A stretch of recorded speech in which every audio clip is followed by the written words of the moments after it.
the stew. It is about to be a huge, jam-packed show. We've got a guest host, ladies and gentlemen. Well, I'm actually just crashing. I'm just crashing the set. He literally just came and crashed the whole party, so we're going to have a party, all right? Welcome, Mr. Sebas Bastian. Thank you. Happy to be here. Hello, Stew Nation. Hey, I'm Anika.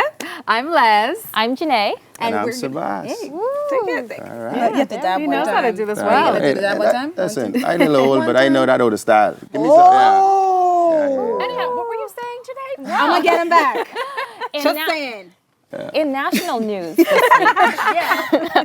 wildfires have taken over. I'm sure if you've not been living under a rock, you heard about this fire that has been going on for actually almost 10 days now, that spilled over into the dump and caused a huge fire. We've been having a lot of wind, a little, and only just a little bit of rain, and it's pretty much devastated the residents of Jubilee Gardens. Most of the residents there have had to evacuate. The ones who just have no place to go have been staying in their homes in very unsafe conditions, we'd like to call it. Yeah. And of course, it's caused a lot of silly seasonness as a lot of the representatives on the island, including the Prime Minister, going and taking a visit. But a word to the wise, we all should know how to put on our face masks. What do you think? Yeah, Well- but proper face masks too, because those house cleaning face masks don't really, that ain't nothing. gonna stop you from no smoke inhalation damage. Just saying. Exactly. But what I found most amusing about the whole situation is that NEMA, the location of NEMA was actually in the heart of the fire. So Yes. even NEMA had to actually evacuate. The So irony, it's- huh? Yeah, so they had to seek Yeah. shelter. So it's interesting how they're going to deal with that. But, this fire thing is nothing new. Both governments have failed, tremendously on this issue. And I, for the likes of me, cannot fathom why something that is so easy to fix can't be fixed. If you have a leak, you call a plumber. If you have some roofing issues, you call a carpenter. And if you have garbage issues, you call not a garbage man, or you call someone that has that type of skill set. So I'm pretty sure there's been numerous amounts of proposals presented to both governments over the last 10, 15 years. There have been. And Unfortunately, are we more reactive than proactive, right? And that's a huge part of this problem because they want to fix the issue when there's now a fire and people's lives are at stake. Sometimes behemoths in general like to hold on to certain industries that they have no expertise in and trying to keep things behemoth sometimes when we don't have the expertise to do so. But in situations like that, if you really want to keep it behemoth, you just, do a partnership with a foreign entity that's qualified and experienced in this type of thing. And, you do the partnership and then you have the train joint those ownership here. and then train the behemoths and then eventually have a buyout clause or just keep in that partnership. God had it that it happened during the silly season. And normally when things happen during the silly season, Things get done. things get done. Things So I get think done. the residents of the Jubilee Gardens and the fire trail area, they're going to see You a want lot my of vote? quick changes very, very quickly. We still want to encourage people to register to vote. Absolutely. Because, you really can't have a say unless you go out there and are registered. Very true. That's right. That's just like in numbers. You can't win unless you play. So go and register. Be the change you wish to see. Anyway, we want to switch gears just a little bit. About a week ago, we had the conversation about who is allowed to be around your man. And on the topic of your man, yet again, we want to talk a little bit about open relationships, especially now that we have Mr. Bastian here, a male representative to speak to this issue. Gender. Open Mr. relationships. B, what you got to say about open relationships? Well, first of or all, not before I to speak do. to open relationships, you got to first define your meaning of an open relationship. Okay, it means two people, although you're kind of exclusive, but not really. You have the freedom to go and see other people. You have the freedom to go on dates with other people. You have the freedom to do. Well, in the Bahamas, we don't call that a relationship. We just call that I checking out. I checking out. Yeah, I checking out. I mean, that's not a relationship. Okay. Right? I mean, listen, I think that there's nothing wrong with open relationships. Once both parties know it's an open relationship, I think what has happened historically in the Bahamas is that only one person has known it's an open relationship. Yeah, so it's being open on the bottom and closed on the top. So You catch him cheating, and he's like, "But I thought we were doing something else." No, we're exclusive. yeah. But I also experience, I have a lot of friends and they come to me for advice. I don't know why people would come to me for advice. I have master's wonder. degree in broken hearts and a bachelor's in failed relationships. Okay. So I am Go not the ahead. one to give advice, but what I do have is a lot of experience in the law of love. Alrighty. So I could be a bit of a good human being in the relationship category at times.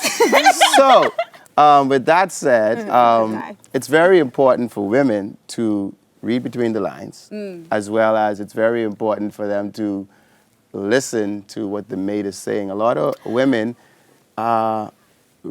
interpret things a little bit differently.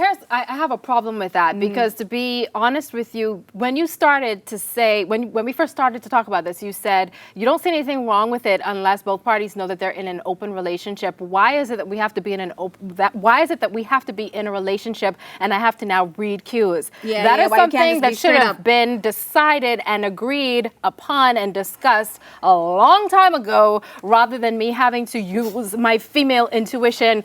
Hey, You I checking need to somebody read else? between the lines. Well, you know what it is, Sebas? You know No. what it is? Men want to be in an open relationship, but they don't want you to be in an open Right. relationship.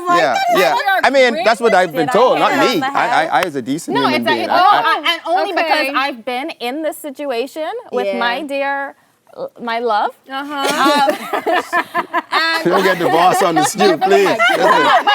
But that was the case. The fact that he wouldn't want to see me with anybody else. Are you but suggesting he wanted to be in an open relationship? of course, I mean, he wanted to play the field, honey. Yeah, and see, that's not fair. And it was not in fair. your case, it ended in success because you're now married. Do you believe that some open relationships can turn into some magical love story? You know in the what? end? Absolutely. He was very lucky. He got me young. So these young girls, they're very into like, oh, maybe I'll play that game, sure, you know. But when you get like our age, you can't play that game anymore. But again, it has to be that mutually agreed upon decision. It Here it does, was, Les. he was one half of your relationship in an open relationship, but you were not privy to that or even a part of it. And I'm pretty sure if at the time that he was doing that, you wouldn't have agreed to it. Well, to the No, defense of no, all men. To exactly. the defense of all men, and I speak for some men that told me this. I'm not speaking for myself. I just love how he yeah. Speaking For for the a friend. defense of for a friend. What I've been told is that men that engage in this open relationship concept, Right. they quickly learn to appreciate what they actually have on that closed relationship side. And I think that in order to appreciate what you have at home and to cherish what you have at home, you must first Why go you out. can't cherish me home at home? Why you No. gotta go out and dibble dabble to appreciate Because- me at home? yeah, I home yeah. all the time. Because you That's can't not learn, me. because it's simple, you can't learn from mistakes you haven't made. I'm sorry. Wow, well, making mistakes when you ain't with me, because I don't bring nothing home to me. Yeah. I Yeah. just You know miss what? me with all of it. On this topic, when it comes to, because we touched on this last week, when it comes to relationships, what do you or who do you consider okay to have around you as being the male in a relationship when it comes around to your girl. friends? Oh, Around gotta- your girl. your I don't trust none of my friends with a Exactly, Snickers. there we None go. of them. Listen, you could leave them around $10 billion, but don't leave them around no woman. No sorry, Bob. So, Okay? I guess the consensus is you a need cannot to none. argue. Backstage, you were telling me how if you were a man, you would be a whore, and that you would also be with you would just be a whore. I know a lot. You've been with a lot of what women, she is what she speaks. told me backstage. She's been with a lot of women. No, she I mean, would if be she was a if she was male. a man. Oh, okay. I vehemently deny that in every single way. I love how slightly convincing this is. But we know better. It's okay. It's all Well, right. listen, Own at the end of the But day, every woman secretly, if they were a man, they would definitely just want to Whore be. around? Yeah, you well, know. listen, it all depends to, it's age related as well. I'm sorry, if you're in love with a 21-year-old guy, 22-year-old guy, 23-year-old guy, there's just a different mindset and a person that young. So you can't expect to get the experience or the benefits of a seasoned guy that's been through it all, learn from all these mistakes, conform to and know how to treat a woman, how to deal with a, mature relationship. You can't expect that out of a youngster. So if you you're either dating get a youngster, or someone with a child. Oh, youngster, and you hope that he grows up, or an oldster. a biddy. and We call it a biddy. Get yourself a biddy. Get You yourself a you biddy. deal with all their drama, and you mold them into go. what you want. I think. But you gotta make sure the investment is good straight up. How do you know? No, but no, you be it's- Well, you molding gotta box people. it. You gotta box it. You know, like buying them. You gotta Everything has a box your numbers and decisions. everything. Yeah, you gotta box it. You know, you get into a relationship with a No, busy. but seriously. You buy it straight. You buy it box, and you know, maybe you can catch. You're very All right. true. Well- My husband said he grew me up, and that is what his goal was. And I mean, and he did it. wow. Voila. All right, Voila, so mango. voila. Janae happens to be absolutely wonderful, and she's actually one of my role models, ladies and gent, especially you, Mr. Bastian. You've gained so much success over the years. Who is your role model? Who are some people that you look up to? Yeah. I would say Steve Jobs is one of my role models, nice. and the reason Good for one. that is, you know, he made a quote that inspires me every day. You know, people that are crazy enough to think that they can change the world are the ones that normally do. You know, that means a lot. It means that you gotta, you know, get outside of the box. Yep. Yeah. You know, and do things differently. You know, a lot of the reasons why Bahamians are not as successful as they want to be in their life is that, you know, they have a one-track mind. They do the same type of businesses, hang around the same people, and they expect this, you know, grand result. Like I always say, you know, you can't have a minimum wage mindset and expect $1 billion outcome. It just Right. doesn't work like that. So for you personally, how do you plan on changing the world? Well, you know, I plan on being different than the previous people that have made it in this country. You know, they don't let a lot of us through the pearly gates often. You know, the lucky ones. Like I'm one of the lucky ones that made it, and you know, the masses are not as lucky. So my goal is to better the Bahamas as much as I could, is to keep the gate, you know, pry it open so a lot of people can, you know, fish through. So by using the platform that I have to continuously to empower Bahamians and, you know, Nice. give them a start or, you know, apply to just get that kickoff and their dreams or their, you know, business idea or whatever. And, you know, all of them won't work, but, you know, some of them will. And then that's Yeah. how you start to, you know, create this economic ecosystem and multiply the growth, because this economy thing that we're trying to change and turn around, it doesn't start with soccer and sulkers and these hotels. I mean, that's just setting us up to be modern day slaves. It starts by basically creating and putting a lot of focus on small and medium business, you know, bringing that back. I remember there was years ago when the economy actually was doing well, everybody had a little business, a little gig, a little side things, Yeah. and then, you know, just made it so difficult. This is the most difficult place in the world to do business. You know, I got a lot of little pull and things like that, but man, it takes me like 20 days to get a business license. That cannot be sustainable if we really want to turn this economy around. I'm sorry. You know, so the system is flawed. So what we got to do now is, you know, all this, when we march and when we protest against, you know, the system, the government, or whatever it is, we need to be very explicit and specific as to what type of changes it is that we want. Period. Well, thank you for dropping those pearls of wisdom here on our couch this morning, Mr. Bastian. And guess what? He does more than that. Coming up after the break, he also plays devil's advocate as we have a special guest in-house, Alicia Wallace of Hollaback, Bahamas. Don't go anywhere. We'll see you after this.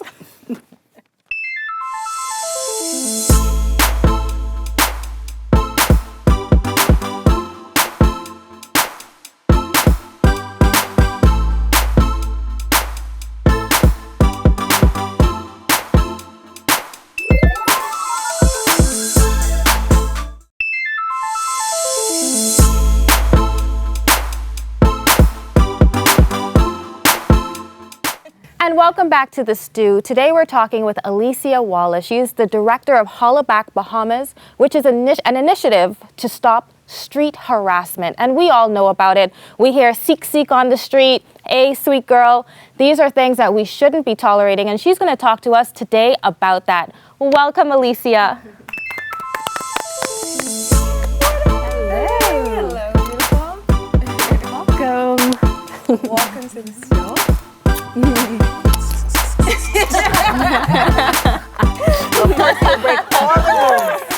This is what happens when you put a man on the couch. What to do? Pretty much. I came to make this whole thing, you know, balanced, because, you more know, a lot of authentic, women huh? talking about the complaints of men. It's just totally unfair without a man here to represent himself. Nice. So I represent the man them. The man down. really Yeah. need.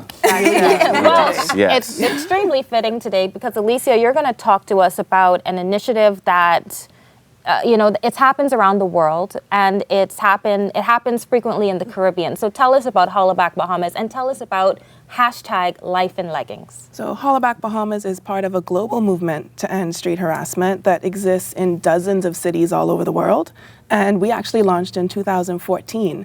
So we've been around for 3 years now and really doing the work, talking to largely young people about this dynamic that we have between men and women and what it is that makes men and boys feel that this is the way that they need to speak to women and girls, really engaging us with these sounds, like you mentioned, the sound and things like oi, oi, little ting in the black dress. My size. Oh, yes, I've heard my size. I mean, could you really call some of that harassment, or is it just over-the-hill compliments? I don't know. No. What borderlines Yeah. and calls it harassment? I mean, if you spend 25 minutes putting on your makeup, 30 minutes putting on your dress, and another 10 minutes putting on your fake eyelashes, and you come out in a dress this high. I mean, what type of response do you Well, that doesn't justify the response, and I feel like that's part of the issue with the conversation, is it not? What if I'm dressing up for me? Right. I'm dressing up for no sexy guy. So what then your argument would be is that we're asking for it simply by the way that we're dressed and we're getting ready? Well, yeah, absolutely. You can't present yourself as a nickel and expect a dollar response. Well, no, a right? woman has the right to express her personal style without feeling like she's asking for anything. Is it? I mean, Well, is that not true? Perception is everything. So why is it that you can go to the beach and wear a swimsuit and not Exactly. experience that, but if you're in shorts and a tank top in the street, there's a different reception? I think it's the best way to classify that. It's a cultural compliment. Well, no, and that's the justification again. Exactly. That's It is about it. because Yeah. we feel like it's normal. Yeah. We think it should be accepted, and that's not the case. Yeah, So but I here's don't the think- issue too. When you don't actually reciprocate anything back, then they start to talk back to you. right. And Talk that's how back you know to it's you. not a compliment. Then Because if it- someone gives you a compliment, that's free. Yeah. It's Listen, free. if Yeah. I So listen, I actually listen. have to give you something. Pumpkin. Listen. Oh, If pumpkin. If I just saying she dressed like a pumpkin Sweet today. boy, I'm just honey, dulu, listen. What? If I meet you on the road, I'd say, listen, hey, Mangrove, what's going on? I mean, I don't think that's hey, solid. whoa, okay. I don't think that's So let's derogatory in talk any about- kind of way. Let's talk about intent versus Right. impact. So Right. your Yeah. intent might be to say something nice, Yep. but if the impact on her is something different from that, then you should be thinking, you should be You sound like rethinking you what just you're thin-skinned. doing. No, that's the problem, and it's So- been reiterated for so long, right? I mean, what's the reception been like when you talk to young people about the same thing? What's the reception been like from them? Young people are quite open-minded and really thinking about it more. I think that they feel as though this is something normal. But when you start to talk about the way that it makes other people feel, Right. it kind of opens their minds and you start to think that maybe this isn't normal, this is something that has been normalized. Right. And there's a difference between those two things. Yeah. And we talk about it being cultural, but it's not cultural. It occurs everywhere. Right. And it actually doesn't matter what you wear, because there was a survey in Yemen where they found that 90% of women there experience street harassment. And these are women wearing full burqas. So it's really not about what you're wearing. Yeah. It's not. Crazy. Yeah. It's like that saying, people may not remember what you say, but they will always remember how you make them feel. Yes. Right. Yes. And that's what it really comes down to. So regardless of whether, you're thinking, oh, this is a compliment, if you're presenting it in a way whereby it's going to leave that person feeling objectified, then you kind of failed in your approach, really. Right. Well, that's why you got to find the proper balance as to which is acceptable and which is not, because you can't expect to walk around the street and nobody says anything to you. Then you're going to think No, something but wrong with the way you dress. When you call someone by the color of their skin or by a food item like mango, then that automatically they're takes away their wearing. humanity. It objectifies the person when you start talking about their Or the size of size. So how do you suggest we All fix these this then? things. Yes. Well, this is something that's happening everywhere. It's happening at different rates based on the population in different parts of the island or parts of your country or wherever you live. So we don't want to say that it's only happening with certain groups of people or in certain areas. It's really happening everywhere. But to address it, we need to start listening to the people who are experiencing it. So we have a lot of this conversation about, I didn't mean that, or I'm just trying to tell you you look good. Whereas these other people are saying to you very clearly, this makes me uncomfortable. Please stop.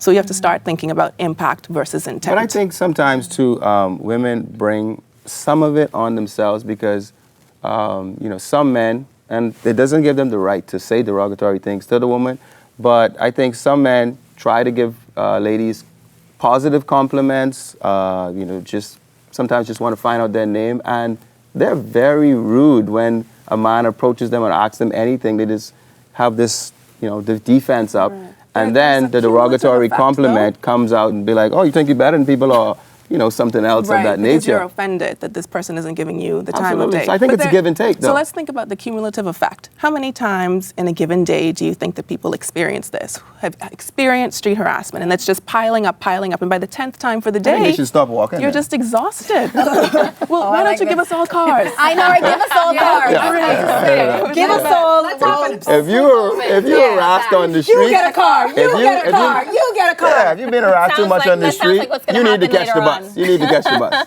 'Cause you might get harassed on the bus. Oh, I mean, it's no secret that there are It's worse some there. women that are okay with it. I know I'm not okay with it, but for me, I end up having to just give the polite smile and move right along. I mean, if I say, yo, let me take you home to mama, there's two you ways ain't to like fight. that. What it No, is- there's two ways to fight this, right? There's one way, I mean, there's your way to handle it. But a lot of women are very offended by it and actually get emotionally distraught over it. Okay, And we for understand clarity that. then, for clarity, can you give us an example? Because if I say, hey, Blondie, what's going on? Oh, no. I don't feel like I'm offending you. I'm sorry. I don't feel like that's offensive.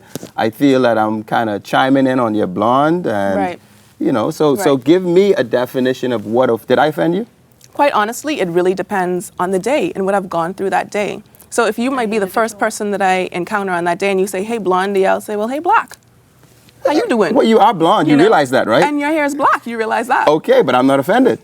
Great. And All right. and that's the way that So conversation what is would the move example on of this road harassment? Give us an street example. harassment is any kind of unwanted interaction Example. between strangers. So I'm going about my business. Right. I'm on the road. I'm walking towards the bank. I'm going, and you say, oi, miss.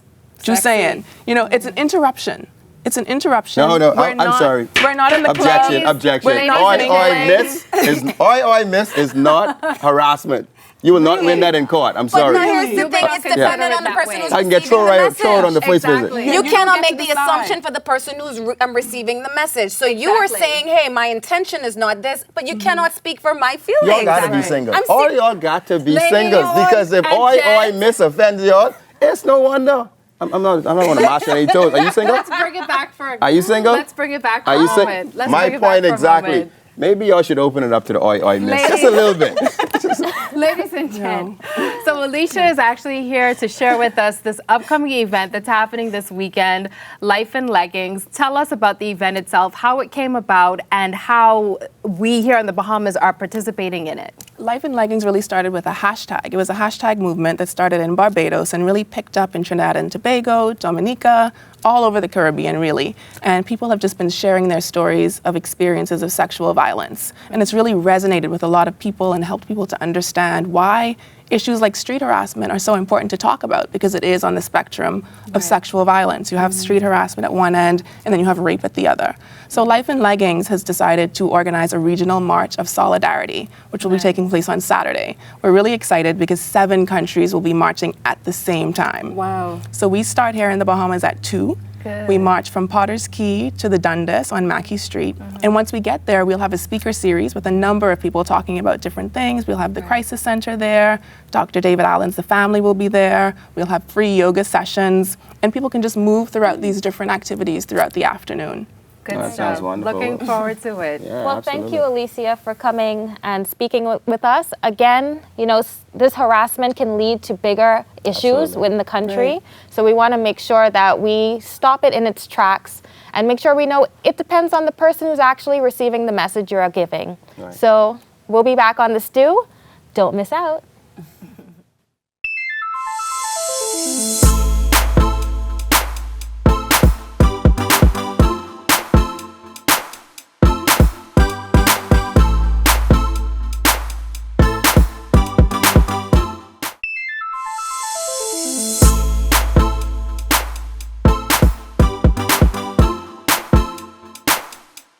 Hey guys, you're watching The Stew, and this is your Style Minute. Spring is finally here, sort of. It's the month of March, one of the best months in the year, and I'm here to tell you how to turn the sexy up during happy hour during the month of March. These 3 looks are brought to you by LSD Couture. The first thing you want in your closet is a little black dress. This classic piece can be turned up with a sexy little choker during your happy hour this spring. Then, a little color goes a long way. Turn up your black classics with some colored trousers and some kitten heels to boot. And finally, a matching set that can be paired with other pieces in your closet, much like the one I'm wearing today. Pair this with a maxi skirt or these trousers with a crop top, and you are all ready for your spring fling. This has been your Style Minute. I'll see you guys next time.